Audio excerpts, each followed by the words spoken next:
Oke, lanjut ya, komponen di dalam RL atau reinforcement learning agent gitu ya, yang nah, komponennya itu yang pertama adalah policy atau agents behavior function gitu ya. Kemudian ada value function, how good is each state and or action, dan terakhir ada model gitu ya, model agents representation of the environment. Oke, yang pertama adalah policy. Policy itu apa sih? Policy itu adalah aturan perilaku dari si agent. Mmm, Sebenarnya policy ini itu menjawab pertanyaan. Contoh, jika berada pada state tertentu, maka action apa sih yang harus dipilih gitu. Nah, itu adalah policy itu ya. Jadi satu state itu menghasilkan satu action secara deterministik gitu ya. Kalau secara deterministik satu satu state itu menghasilkan satu action. Sedangkan kalau stochastic policy itu state yang dihasilkan beberapa action itu berdasarkan probabilitas tertentu. Contohnya apa kalau yang stochastic policy? Contohnya yang si pole tadi. Kalau pole-nya itu miring ke kanan, berarti kita harus dorong ke misalnya ke kanan atau dorong ke kiri gitu ya. Nah, kayak gitu. Jadi berdasarkan probabilistik. Kemudian ada value function. Value function ini sebenarnya dia sebagai future reward gitu ya, atau dia bakal ngeprediksi gitu ya, prediksi si reward yang bakal didapatkan tuh apa. Kayak seberapa baik sih gitu ya si state atau action untuk masa depan. Nah, si value function ini nggak ngelihat reward saat ini aja, tapi ngelihat reward juga di masa depan. Contohnya, kalau reward sekarang, misal ya kalau di catur, misalnya reward sekarang nih kalau pindahin pindahin apa sih namanya, pindahin pion, kalau pindahin pion yang X gitu ya, ke sin eee, kes ke depan, ya mungkin kita bisa makan yang orang gitu ya, pion orang, tapi kuda kita bakal kemakan, kayak gitu. Oke, kalau kayak gitu, berarti jangan majuin pion yang itu dong, berarti harus majuin dulu si kudanya, misalnya kayak gitu, untuk value function. Jadi dia eee, nggak cuman milih state yang saat ini aja, tapi juga harus mempertimbangkan reward apa yang bakal ke depannya, kayak gitu. Kayak ini ada persamaannya gitu ya. Oke, lanjut. Model. Model itu dia representasi agent tentang lingkungan. Jadi intinya dia ngejawab nih pertanyaan apa yang akan terjadi kalau saya melakukan action A gitu.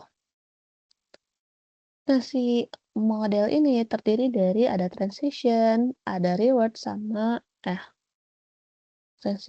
reward sama udah sih 2 dong. Nah, tadi eh model ini dia terdiri dari transition. Transition itu apa? Memprediksi state berikutnya. Contoh kalau polnya miring ke kanan, berarti dorongnya ke kanan. Prediksinya berarti nanti si polnya bakal tegak lurus gitu ya, kayak gitu. Kemudian kalau reward model, dia memprediksi reward yang bakal diperoleh. Contohnya, kayak kalau maju ke sini, berarti reward yang contoh ya, kalau majuin majuin pion ke depan, berarti kita bisa makan misalnya benteng orang, kayak gitu. Kan antara makan benteng sama makan Makan benteng sama makan pion itu lebih untung makan makan benteng kan. Nah, kayak gitu. Terus, di sini banyak juga sih aplikasi reinforcement learning itu malah nggak pakai model gitu ya, nggak membangun model, eee, environment. Ini disebut sebagai model free method. Jadi oh, nggak ada ya. Jadi, kalau kayak gitu gimana gitu ya, kalau nggak ada model yang dibangun gitu ya, model environment-nya, ya berarti si agent-nya cuma belajar dari pengalaman. Berarti dari state, action, reward, belajar ya kayak gitu aja tanpa mengetahui aturan lingkungan. Kita harus kayak gimana sih sebenarnya? Makanya di sini model free method.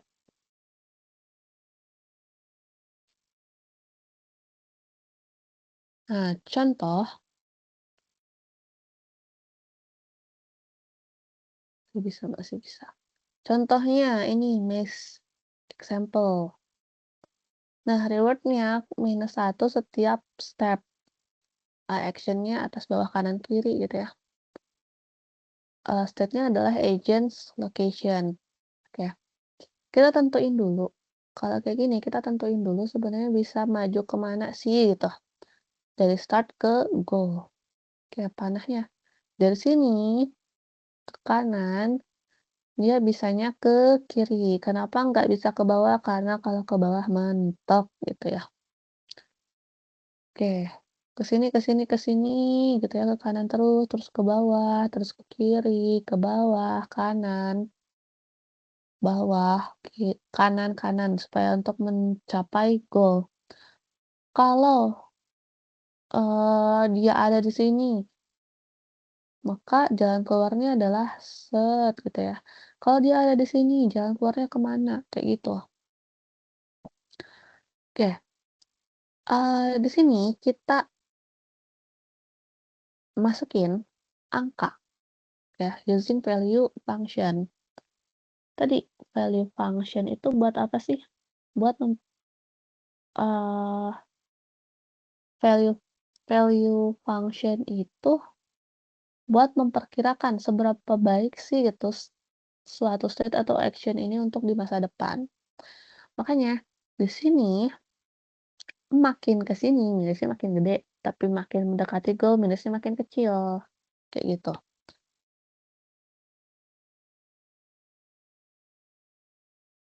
Ya gitulah ya. Ini, kategorinya ada banyak, value base-nya ada, value function. Tadi value function, memperkirakan seberapa baik sih suatu state atau action untuk masa depan. Jadi dia nggak ada aturan yang secara, jelas gitu ya. Kemudian policy base-nya adalah policy gitu ya. Kemudian model free, berarti dia nggak punya model. Dia cuman ada policy atau value function. Jadi dia belajar dari pengalaman semuanya. Kalau model base dia ada modelnya, ada policy-nya, dan juga atau ada value function. Nah, kayak gini ya. Oke, kita stop dulu.